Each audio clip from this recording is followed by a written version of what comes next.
If we do this right, we'll cover almost 650 miles of Baja in some of the most remote, beautiful areas you can imagine anywhere on the planet. And great riding.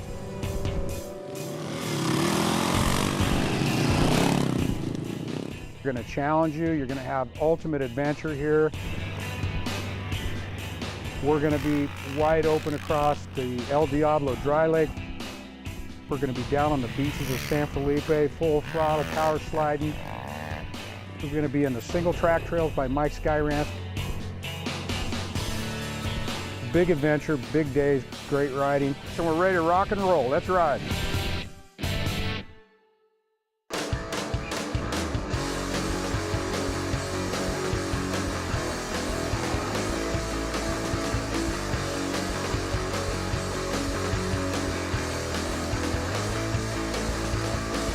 I've been riding motorcycles for 30 years. I'm here to escape the weather in New England and ride Baja because it's the best, period. Encourage anybody who loves to ride Baja. Fantastic. Well, I've only been riding about 6 months, so I'm excited about Baja. Saw a couple TV shows on it and just fell in love with the idea coming out and just kicking butt on the bike and having a good time, meeting good friends and drinking some cold beers in Mexico. I mean, that sounds like a good time to me, doesn't it?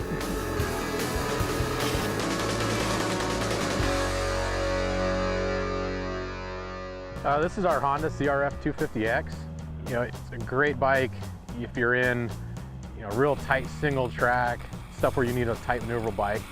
But it's still good for, like stuff like we're doing today out here. Some high-speed straightaway stuff, coupled with some dirt roads and ranch roads and everything. This is our CRF 450X. This is kind of the king of Baja right now.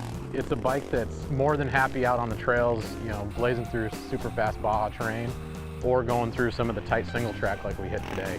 It's got plenty of power, but it's real mellow and usable power band, so it doesn't just give you a big hit. It's got a great tractable linear power feel.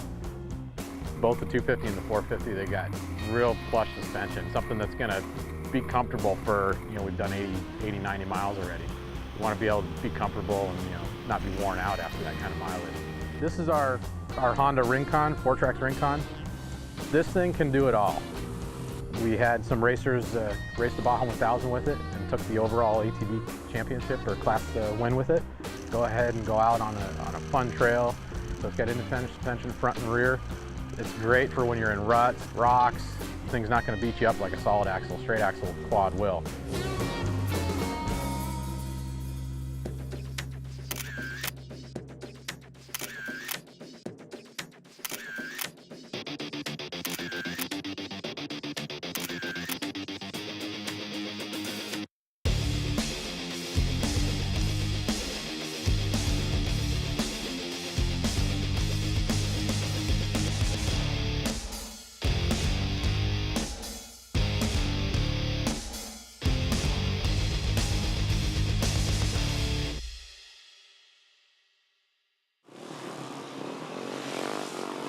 First thing is you stop at the first taco stand when you come into Ojos Negros. That's an important thing right there. If you're down in Mexico, you have to support the local taco stands. As a safety tip, I would say, just favor the right-hand side and just imagine that every blind rise, every blind corner, there's going to be a car or something, a quad or a motorcycle coming the other way. One thing that really stands out for me, being down here for some 40 years riding, is just paying a lot of respect to the roads and the ranchers and the the little towns we go through. Just keep the speeds down. I think it's really important.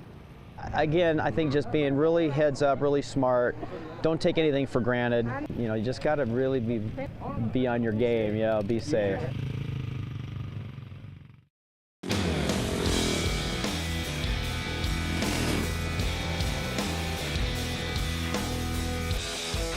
Sometimes you think of these things and you get too excited and then it's a letdown once you do it. This trip was complete opposite.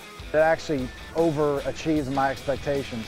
It was a lot of fun. I'm definitely doing it again, and I'm glad I got to do Baja.